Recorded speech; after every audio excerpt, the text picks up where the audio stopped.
Leo amadi nungsi yam pakhana. Oza maiba karino haibirisibo.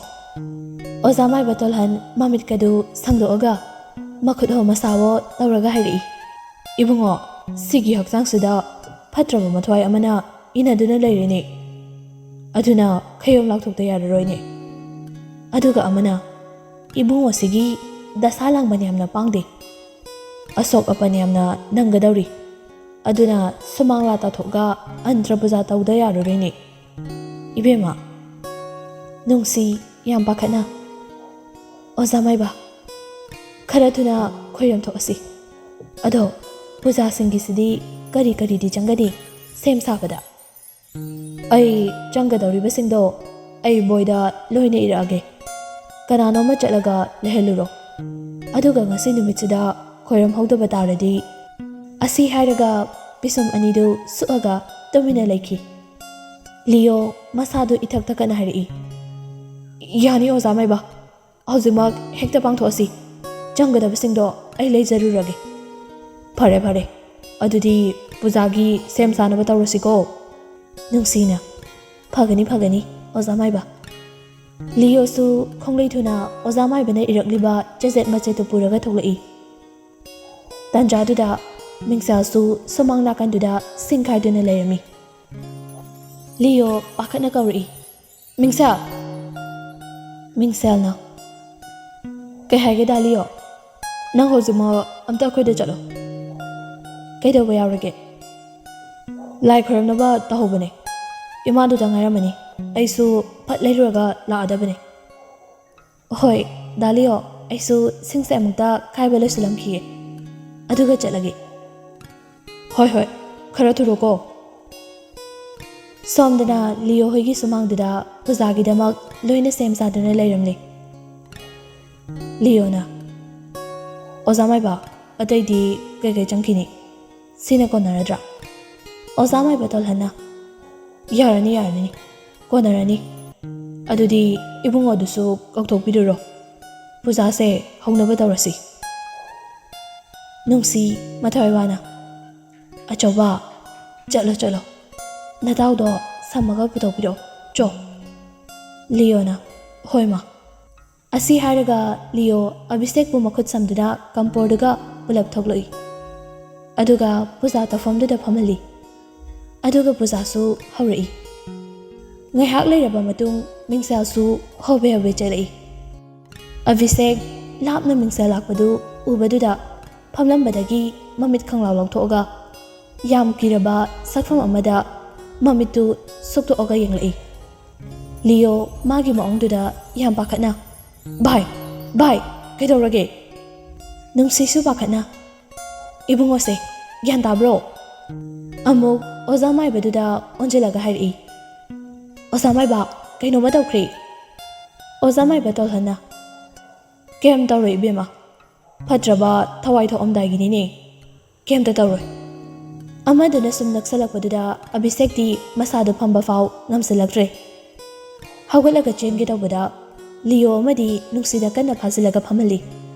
Oza maiba tolhana phatraba mathwai thokidawre adunani mana chaninga idu aduna nanthoktanaba kanna phawko. Leo na phagane oza maiba asi hairaga taren manaduna tawraga laisondu soli. Abisek atai kari mata changde mamitu mingsala laiba maikai duda yengduna lei. Aduga mingsala sumanak naksalakpaduda oima sidi ai loiredana hairaga faribadu laktani intho amaga phoklauna hogalai. Aduga hotana imunglomda chensange tawi. Adubu churiduda ising haidokibagi nanbana maram oiraga Abisek makhongdu leithega uprang ublaga makoktu floor do yesilaga mingsalge manakta tusili. Abisek makoktu parega ayo mingsal su yam pakhana chansilai. Aduga aya da sopra Dalio ine kaino ma tawkhre. Mahai chansilaktuna Abisek pukawi. Aduga oza maiba dusu soliba mantradu lepte. Tusanduna leiribaduda changsilaga ngamjaba singli phudokai taren masaduga soli.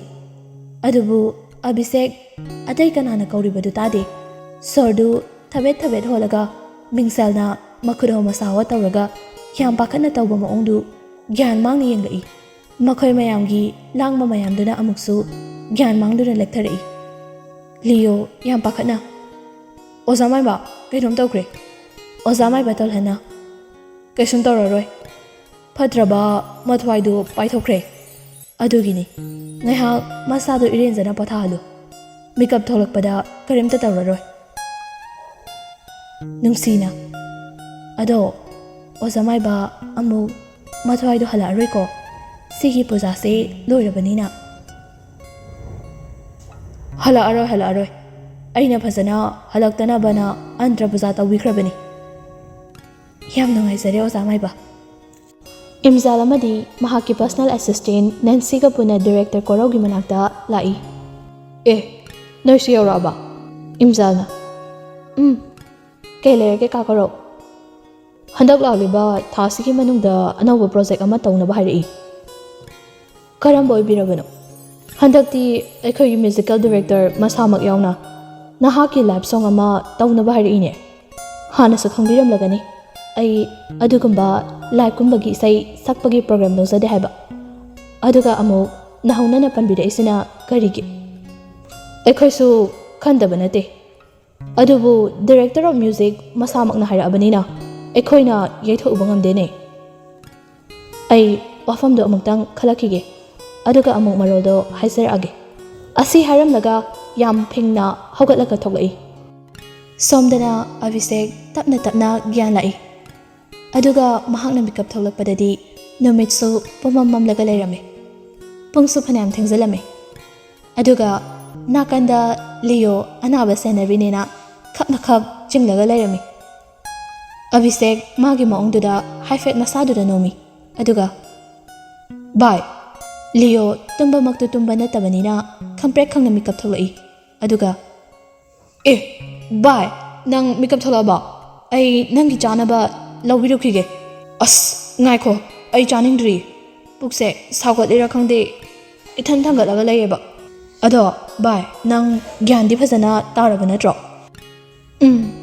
tare ado aibu ngarang kamaina as aidi mihun gase kainom taraba jani ngarang mingselna ngamboi ngamdaboi chunglaga thangla ame adagi nangna gyan tarakpadadi onthokpa phibam amada laikre mingsel haidi as akhoi maning thangba yumsigi ichalne akhoi sidasu yumsigi thabak subane Abhishek mathanda khali ngarangi nupido batmakti oiramdre ngasai lakpa nupido oirambadai as mi oirambadumadi wakhalse gyan se hektaeba Leo amaduna khumlaktabida mathanda ungaga laikhibaduda as amuk hawra jalapsibo bye ngarangido amuk Abhishek nokfet tawi aduga as kem tawdeba adumaina toksulokpaduradi kaide mihingaloi paithoke dawi ado ngasai maibo ho tairen ho masaho tawriduna kaigino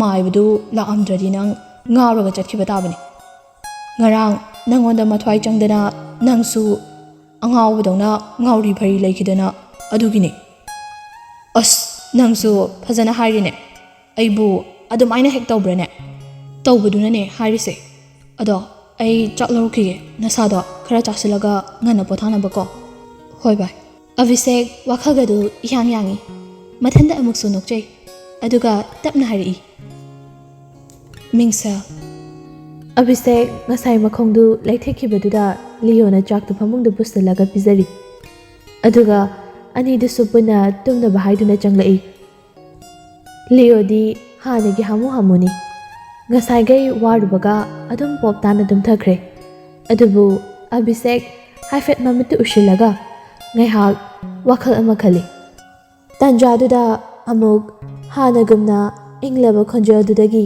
thamoibu nik lahonba ngamna yamna nungshina saglai handak mukti Abhishek mamitu ushina saglakliba ishaidu tarami aduga ngasai mixalna pakana tawkhiba mayamdu tapna ningsingjaduna mamon tawjai adubu ngasidi Abhishek khonjalduna nausum oibagum iseiduna sakpa loirakpada mahaksu yamna nungaina tumtharai nong pura ngale Abhishek hana hagatuna haifet larik singdu yengduna layami Leo yam ngakna Bye nang asisu amuk tumba yadraba ngarang dagi tumdribo ba Abhishek magi maongduda haifet noi ngahak oi hagatba brush pau to bolore ko Leo sordu sangna hondoi Pare pare aidi amuk tumlamdrina pakhatlure ado mingsa sula amani ai nangi hana breakfast amalamagi Abhishek latli tawna hangai nahan ge su mana adum sembra ekoi mungidi mana ngaktani chak thongba waitei ba pulap nahan kai di nang tumaga leibaga roomda adum leibaga uduba oiramni Abhishek mathanda noi aduga oh kaino obo nang masu ngaudoraba kaino lai ongnarubadagi ai hogale nangdi nakhongsu tekpanina lengdan adum lairo hoi asi haraga Leo su kumdakhre aduga ngahak leiraga mingselna chana haiduna Abhishek ki pusalai aduga table dura thami aduga chatki ke tawi Abhishek na khangkal gawri kenhamta mingsel mamaidu fat on thorai aduga ai bura dada kai haigadabana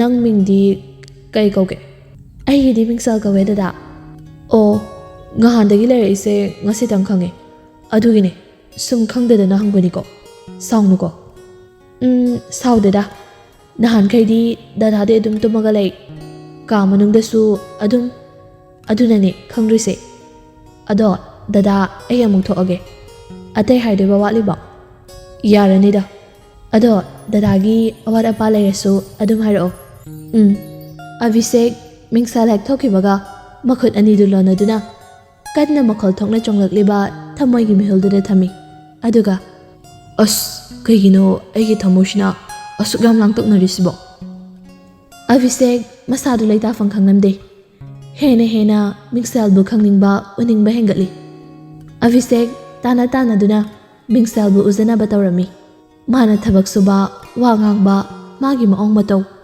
mana takthorapa khuding Abhishek ki thamoi bu samhatuna hena ngauhanba helami aduga thenglaba ahing khudingi nungsidabi khonjalduna naksum oiduna mahakbu sumbiri numitu mingsa laiba sel thoba mi singduga taptai khatnari aduga Abhishek mathaki thongnawdudagi yengduna mingsalgi maongduda thawai tana noi Leo tawriba maongduda o sida kai nokningbaga yawge Abhishek noklambadu phatlepi Leona aina chingnarai fanamdi kuirabani nangse gahan kai man dena khala ibase kuidi kuirabani ayuktagi numit taba fawba smiling face da adum leiraga lairisibu kaiginoba nangbu laiga unarubadagi ngawraga chatoroba mi as aibu kai haikrage